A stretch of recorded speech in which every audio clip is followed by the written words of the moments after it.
नमस्कार दोस्तों, कैसे हैं आप सभी। दोस्तों, आज मैं लेकर आई हूँ फिर से एक नई कथा, करवा चौथ की पौराणिक व्रत कथा, जो कि इस प्रकार से है। बहुत समय पहले की बात है। एक राजा के 7 बेटे थे और उनकी एक बहन थी जिसका नाम हीरावती था। सभी सातों भाई अपनी बहन से बहुत प्यार करते थे, यहाँ तक कि वे पहले उसे खाना खिलाते और बाद में स्वयं खाते थे। एक बार उनकी बहन ससुराल से मायके आई हुई थी। शाम को भाई जब अपना व्यवसाय बंद कर घर आए तो देखा उनकी बहन बहुत व्याकुल थी। सभी भाई खाना खाने बैठे और अपनी बहन से भी खाने का आग्रह करने लगे, लेकिन बहन ने बताया कि उसका आज करवा चौथ का निर्जल व्रत है और वह खाना सिर्फ चंद्रमा को देखकर उसे अर्घ देकर ही खा सकती है। क्योंकि चंद्रमा अभी तक नहीं निकला है, इसलिए वह भूख प्यास से व्याकुल हो उठी है। सबसे छोटे भाई को अपनी बहन की हालत देखी नहीं जाती और वह दूर पीपल के पेड़ पर एक दीपक जलाकर चलने की ओट में रख देता है और दूर से देखने पर वह ऐसा प्रतीत होता है कि जैसे चतुर्थी का चांद उदित हो रहा हो। इसके बाद भाई अपनी बहन को बताता है कि चांद निकल आया है, तुम उसे अर्घ देने के बाद भोजन कर सकती हो। बहन खुशी के मारे सीढ़ियों पे चढ़कर चांद को देखती है, उसे अर्घ देकर खाना खाने बैठ जाती है। वह पहला टुकड़ा मुंह में डालती है तो उसे छींक आ जाती है, दूसरा टुकड़ा डालती है तो उसमें बाल निकल आता है और जैसे ही तीसरा टुकड़ा मुंह में डालने की कोशिश करती है, उसके पति की मृत्यु का समाचार उसे मिलता है। वह बौखला जाती है। उसकी भाभी उसे सच्चाई से अवगत कराती है और उसके साथ ऐसा क्यों हुआ। करवा चौथ का व्रत गलत तरीके से टूटने के कारण देवता उससे नाराज हो गए हैं और उन्होंने ऐसा किया है।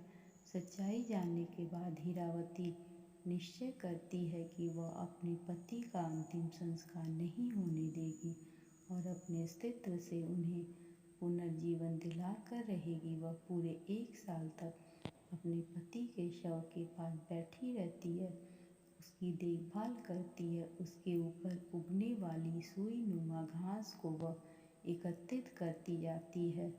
1 साल बाद फिर करवा चौथ का दिन आता है। उसकी सभी भाभियाँ करवा चौथ का व्रत रखती हैं। जब भाभियाँ उससे आशीर्वाद लेने आती हैं तो वह प्रत्येक भाभी से यम सुई ले लो, पिए सुई दे दो, मुझे भी अपने जैसी सुहागिन बना दो, ऐसा आग्रह करती है। लेकिन हर बार भाभी उसे अगली भाभी से आग्रह करने का कह चली जाती है। इस प्रकार जब छठे नंबर की भाभी आती है तो हीरावती उससे भी यही बात दोहराती है। यह भाभी उसे बताती है कि क्योंकि सबसे छोटे भाई की वजह से उसका व्रत टूटा था, अतः उसकी पत्नी में ही शक्ति है कि वह तुम्हारे पति को दोबारा जीवित कर सकती है। इसलिए जब वह आए तो तुम उसे पकड़ लेना और जब तक वह तुम्हारे पति को जिंदा न कर दे उसे नहीं छोड़ना।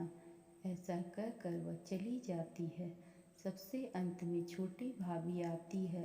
हीरावती उनसे भी सुहागिन बनने का आग्रह करती है, लेकिन वह टाल मटोली करने लगती है। इसे देख हीरावती उन्हें जोर से पकड़ लेती है और अपने सुहाग को जिंदा करने के लिए कहती है। भाभी उसे छुड़ाने के लिए नोचती है, खसोटती है, लेकिन हीरावती नहीं छोड़ती है। अंत में उसकी तपस्या को देख भाभी पसीज जाती है और अपनी छोटी अंगुली को चीरकर उसमें से अमृत उसके पति के मुंह में डाल देती है। हीरावती का पति तुरंत श्री गणेश कहता हुआ उठ बैठता है। इस प्रकार प्रभु कृपा से उसकी छोटी भाभी के माध्यम से हीरावती को अपना सुहाग वापस मिल जाता है। कहा जाता है कि इस घटना के दिन कार्तिक मास के कृष्ण पक्ष की चतुर्थी तिथि थी। तभी से करवा चौथ का व्रत रखने की परंपरा सदियों से चली आ रही है। हे भगवान, जिस प्रकार हीरावती को चिर सुहागिन का वरदान आपसे मिला है, वैसे ही सब सुहागिनों को मिले।